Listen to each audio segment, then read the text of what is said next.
One thing that really stopped a lot of people is the fear of starting. It's just like, oh, will it work? Should I start? I think what we really learn is like, just do it, but of course take calculated risk. What we mean by just do it is really to actually start. Probably if you have a full-time job, maybe start on the side first. When you see some traction, okay, then you make the leap. But whatever it is, you have to start. If you just keep having the idea in your head and you're like, oh, I cannot start because I don't have investor. Of course you don't have investor, there's no traction, there's nothing to show, it's just in your head. I don't have investor, I don't have capital, I don't have the time. If you want to do it, you just have to start somewhere, even though it's small. And from there, you just like keep building. Did you know that there's 150,000 refugees in Malaysia who is seriously deprived of basic needs? Ladies and gentlemen, welcome to the Achiever Show, where our goal at the show is to bring to you some of the world's top achievers for you to learn from their mindset and strategies so that you too can become successful and unlock your true potential. In this episode of the Achiever Show, we have an incredible lady from Pitcha Eats who has built an inspiring business to empower underprivileged families around Malaysia. Just to give you an overview, Pitcha Eats is a food delivery and catering business where most of their cooks are refugees in Malaysia who have fled their war-torn countries. Throughout the year, they had worked with refugees from Syria, Afghanistan, Palestine, Iraq and Myanmar, providing them not only support but also an opportunity to make a living. This incredible lady started her business at only the age of 25. Starting out with just 3 refugee families, she managed to grow this business to 15 refugee families who cater food for business and consumers. She has been featured in different media, including The Star and The Age, for their effort in empowering refugees around Malaysia. She has also been recognized by Forbes 30 Under 30, and today she has gained recognition not just locally but internationally. Today she will be sharing with us about building company that changed lives. Ladies and gentlemen, please help me welcome Miss Suzanne Ling. Welcome, Suzanne, to the show. Thank you. Okay, so first of all, can you introduce yourself to our audience and also tell us a little bit about how did you end up in your entrepreneurship journey? Okay, so my name is Suzanne and I'm one of the co-founders for Pitcha Eats. How I end up here? Okay, so Pitcha Eats is basically a food business where we partner with mothers from countries like Syria, Afghanistan, Iraq who have fled their war countries to Malaysia to run this food business so that they are able to earn an income. So how I got into this entrepreneurship journey was actually pretty accidental, so it wasn't planned at all. In university, I studied psychology. I wanted to become a clinical psychologist. I wanted to, work in refugee camps, become a psychologist, therapist, work with kids. So that has always been my direction. It's always very skewed towards NGO and humanitarian work. But what happened was, while I was studying in the university, I realized that there's a refugee learning center about 10 minutes away from my house, and I studied psychology, so I wanted to work with kids for experience, or generally I just wanted to volunteer lah. And I started going to the school, I started teaching the kids, and after teaching them, I got together with a few friends to do fundraising concerts so that their school gets some fundings. And after doing that for about 2 years, me and my friends, we realized that a lot of our students started dropping out from school because they were struggling financially at home and they had to go out and work in mama stores, pasar malam and places like that to help earn an income for their family. So that was when it hit us that even though we want the kids to go to school and have education, even though we are willing to teach, we can't keep them in school because they are struggling financially.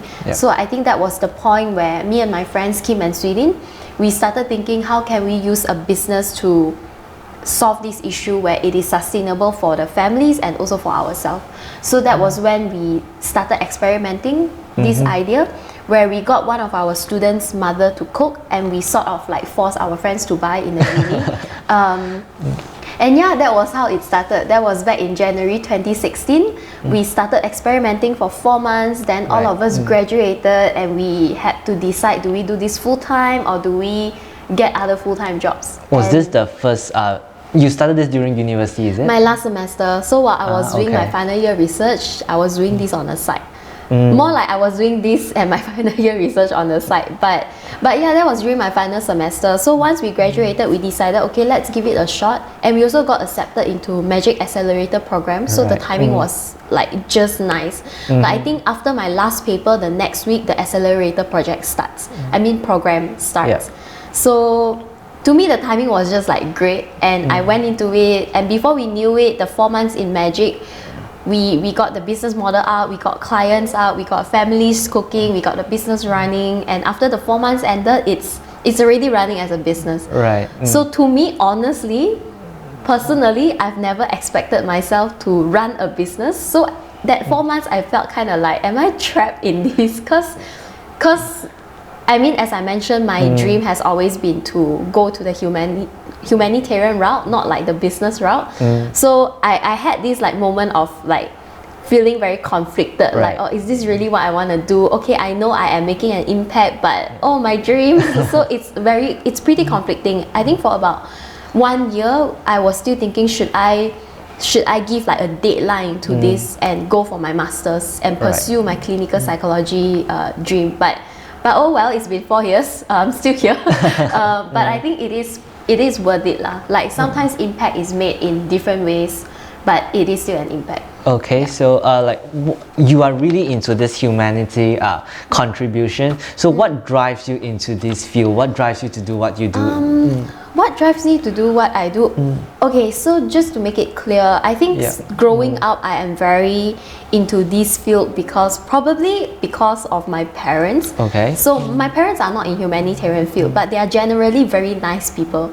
So growing up, I see my dad like, so like if we eat at restaurants and there's like beggars coming, my dad is the type who would like sit the uncle down and eat together with us as a family. So growing up, to me, that is normal.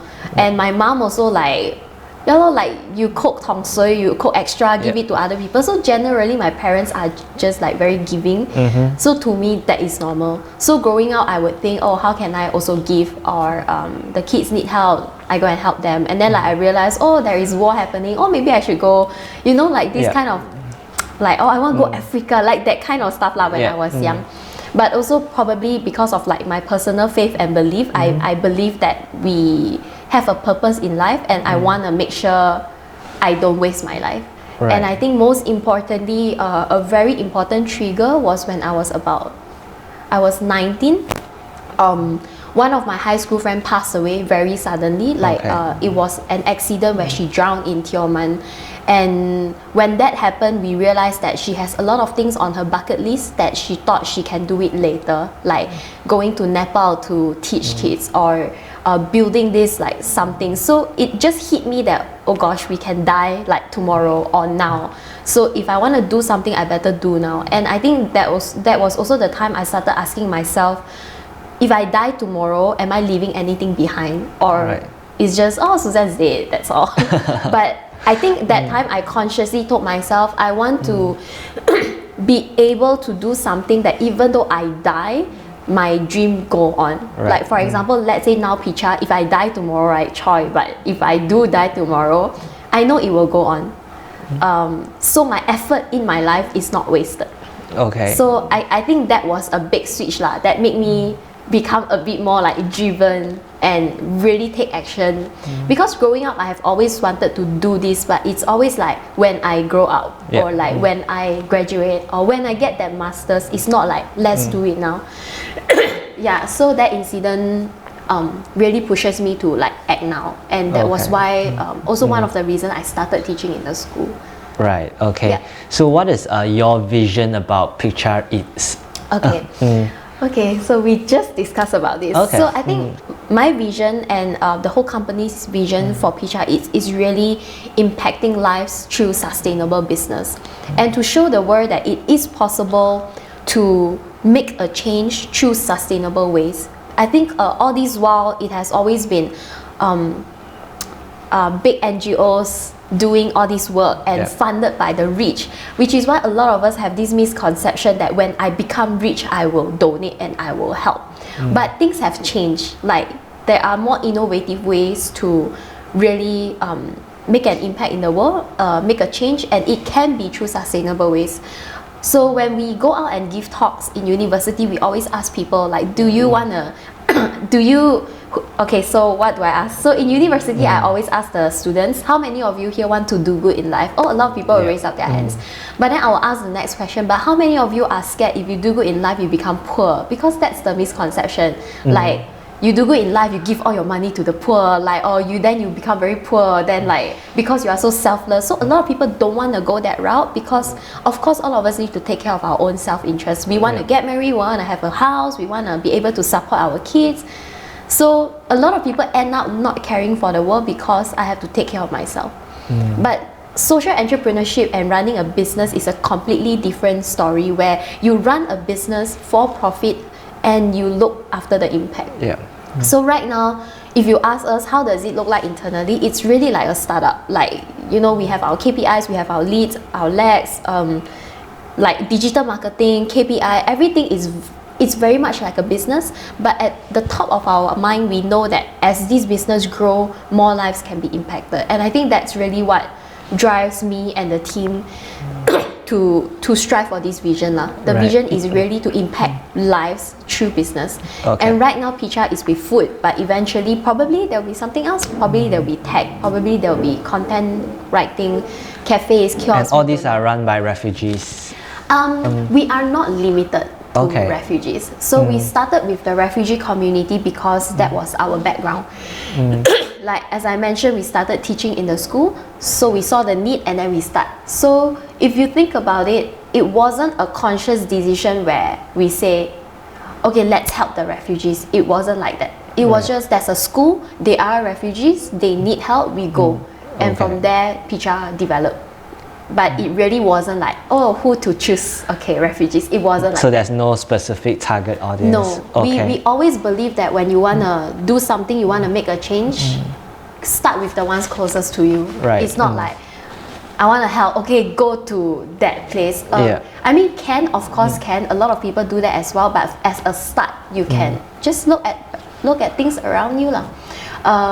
So right now we are actually not just looking at the refugee community, like even next year we are starting to look into maybe like youth at risk or like the local urban poor, local mothers, things like that. So it's really not just one community.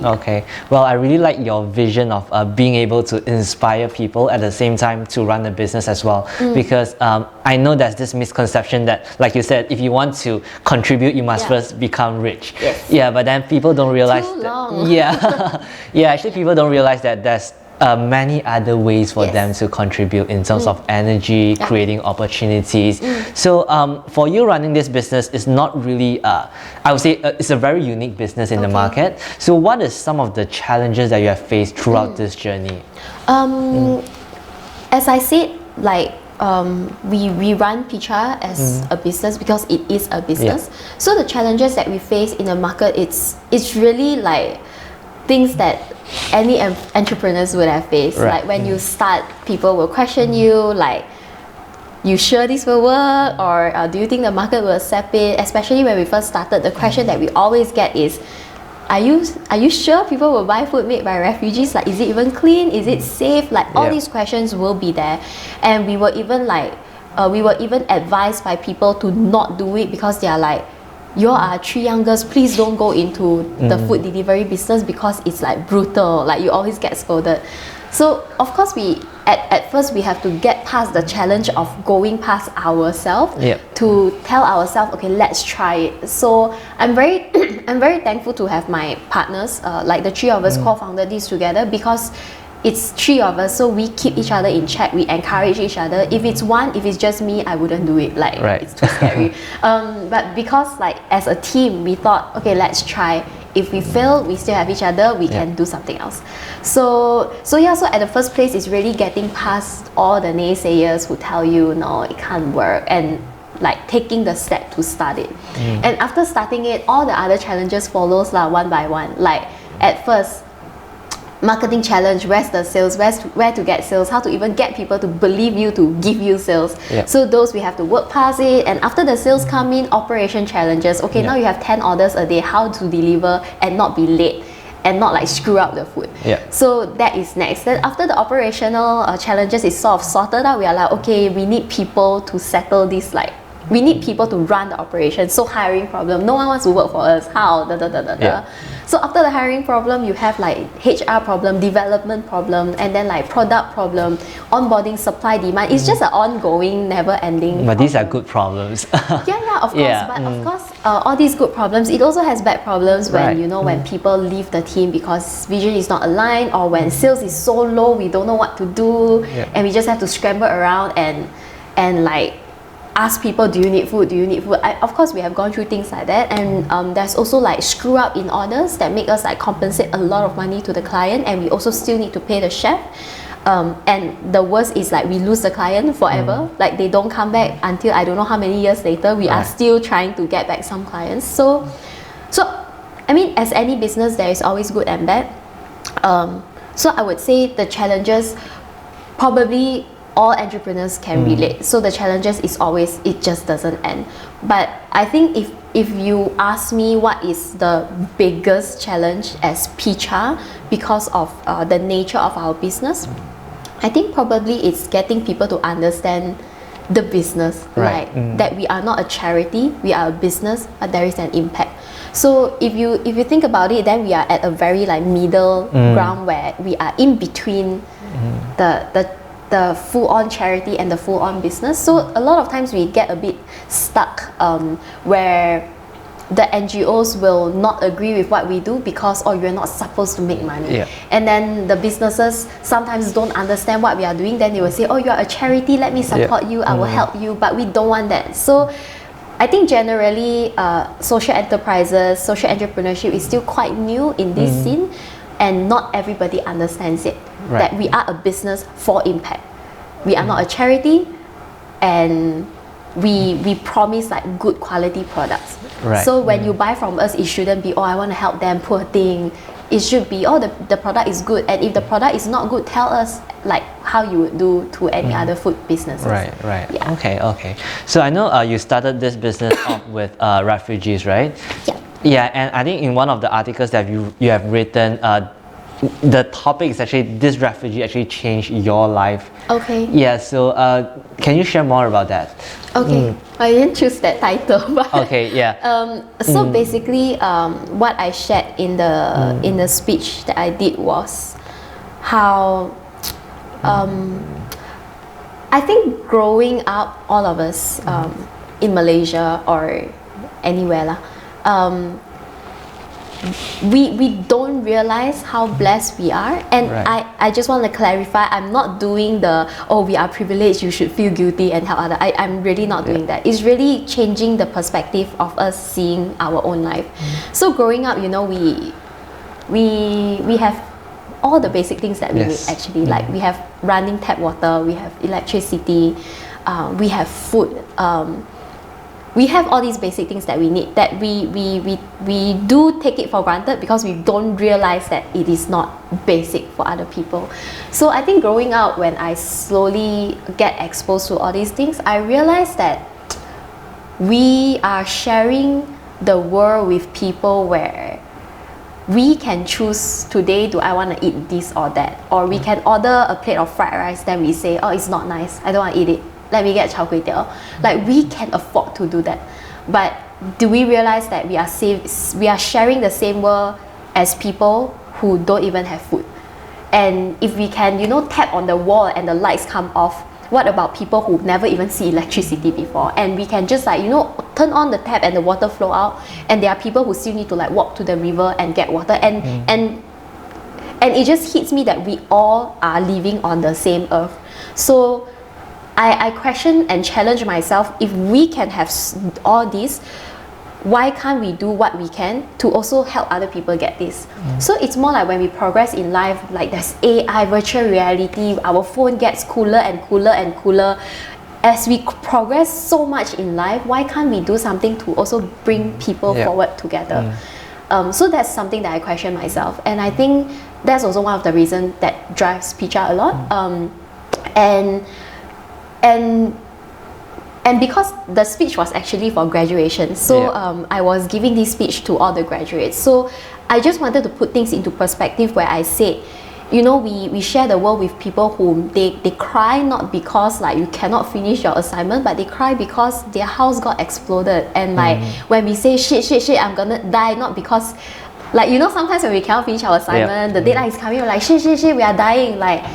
Like when we say things like that, it's for assignment, but for them, it's like they are really gonna die, you know. Their life is at stake. And like we complain about, oh, why this lecturer is so stupid, why I need to go to class, why the class tomorrow at 8 a.m. We complain about all this stuff, but to so many people around the world, going to the uni is a dream that will never happen just because of their circumstances. So I think when you put that into perspective, it's just totally changed the way you see things, and you are like, oh, maybe we should do something. So one particular person and incident that really changed my life was one of our chef called Zaza. So we have this chef from Syria who was the third chef who joined Pitcha. And what was so special about him was when he first joined us, he has this like very, very like positive vibe lah. Like when we tell him, oh, can you add more taste to your biryani? He's like, yes, no problem. And then sometimes when we are very like, we are panicking for certain orders, he will be like, no, chill, like sit down, drink Ribena, I'll settle the order. So he's like the very positive kind of person.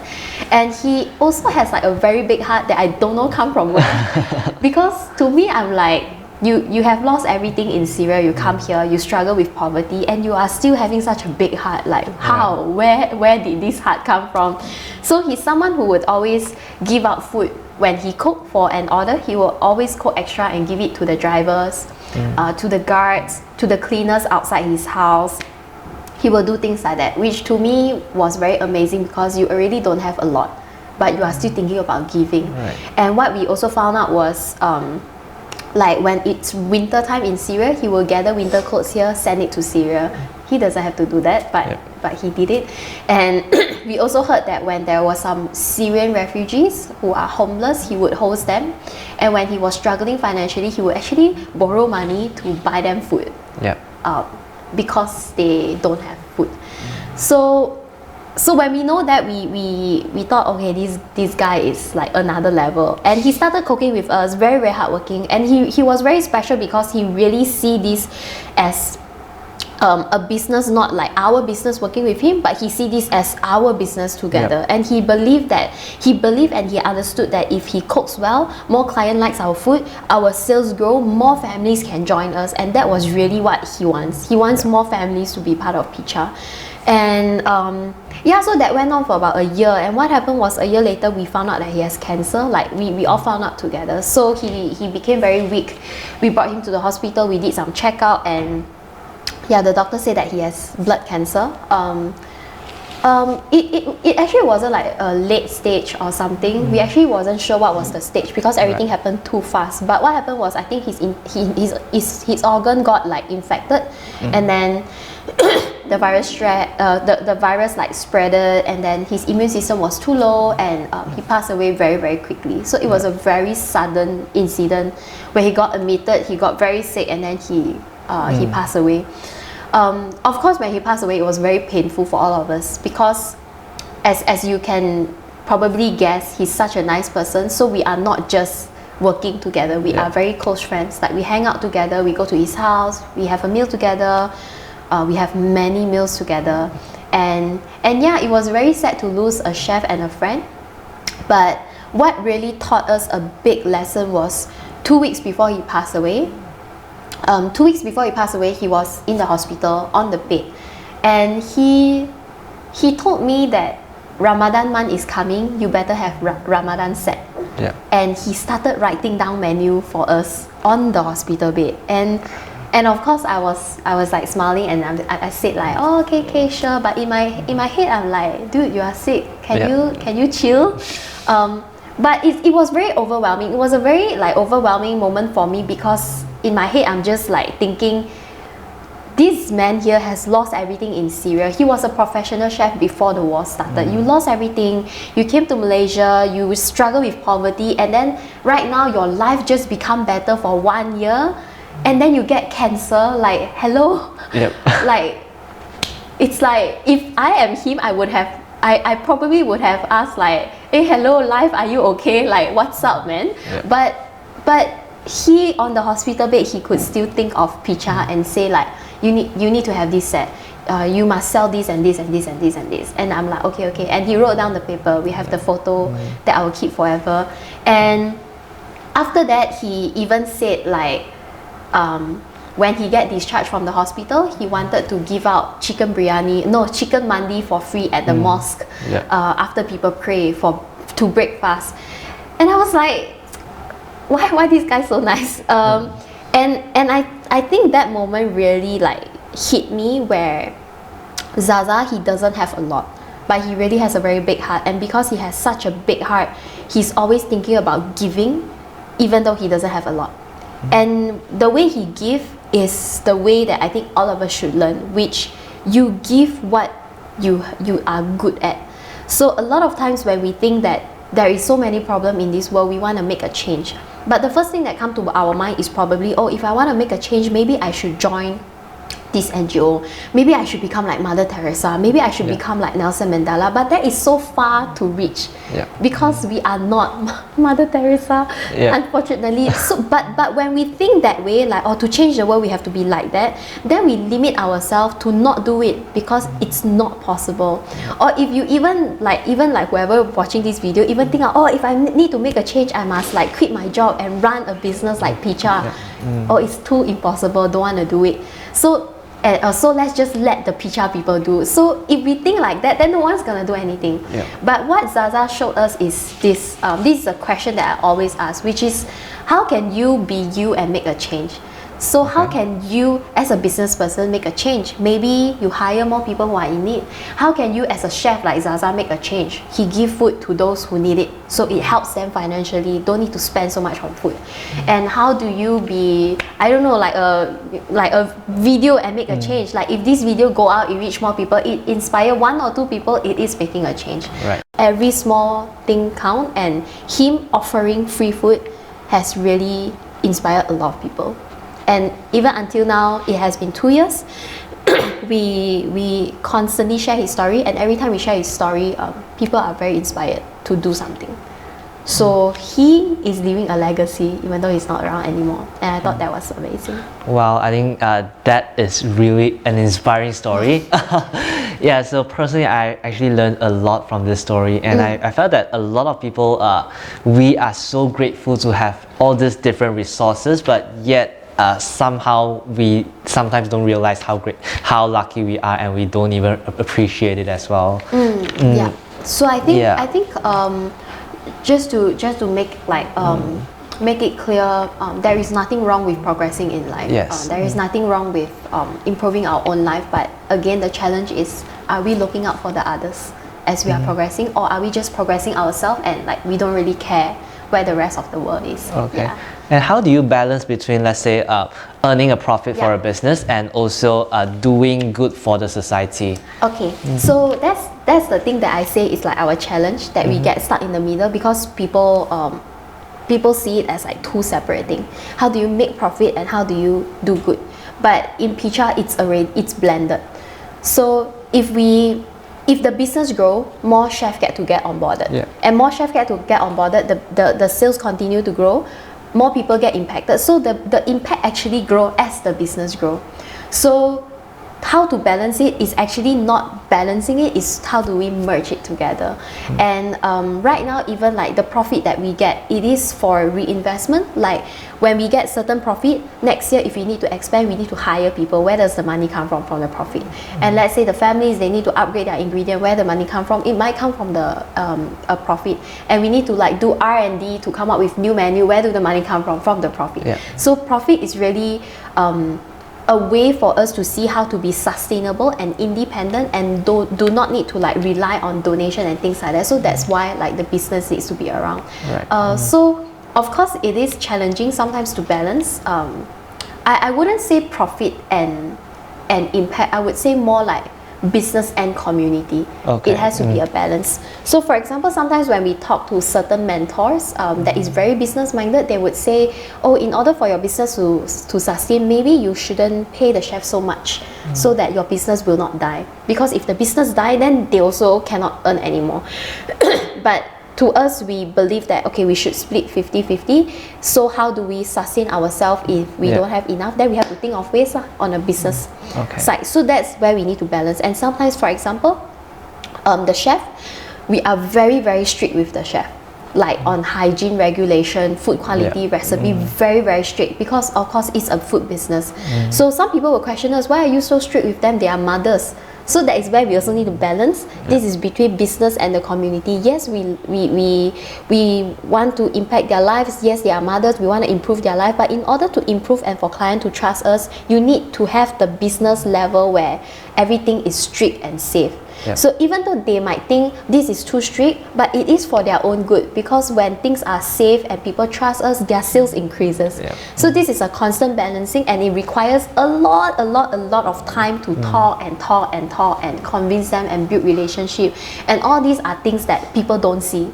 So people don't see it, they will question us and say, oh, so are you exploiting them? Are you using them to earn money? But of course, all this time that we spend in the hospital with them, in the school with them, talking to them after working hours at late night, sometimes they have problem, we go to their house at late night. All these are things that we don't like shout on social media because it's not needed.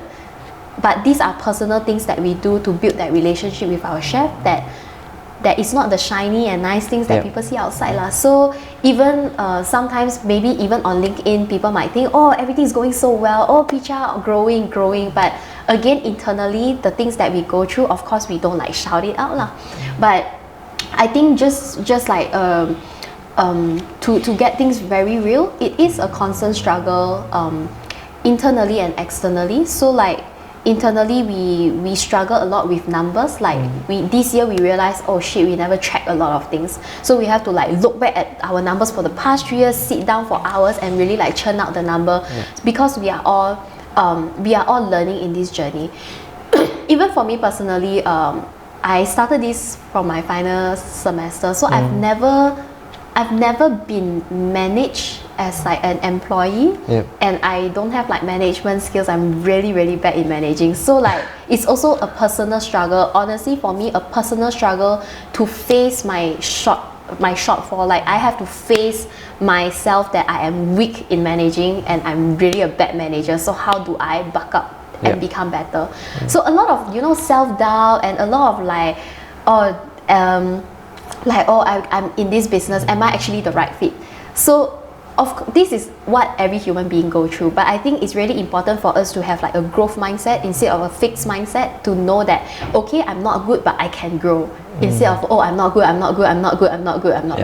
So so overall it's a journey lah. I would say it's a journey. Recently someone asked me how does success look like to you. I told him there is no end point. There is no like one day I reach this point and I say, okay, now I'm successful, okay, bye. It's not like that. It's a constant journey of discovering, experimenting, learning, growing, failing, and it's just a journey. Okay. So I just got one last question for you. Cool. So what is the one advice that you can give for all aspiring entrepreneurs who really want to start a business? One advice, just do it. Just do it. I think one thing that really stopped a lot of people is the fear of starting. It's just like, oh, will it work? Should I start? I think what we really learn is like, just do it, but of course take calculated risk, not just do it in a way where I dump all my money in, just do it, whether it fail or not. It's not like that. So I mean, if you want to do that, for like go ahead, no right or wrong. But what we mean by just do it is really to start lah, to actually start. Probably if you have a full-time job, maybe start on the side first. When you see some traction, okay, then you make the leap.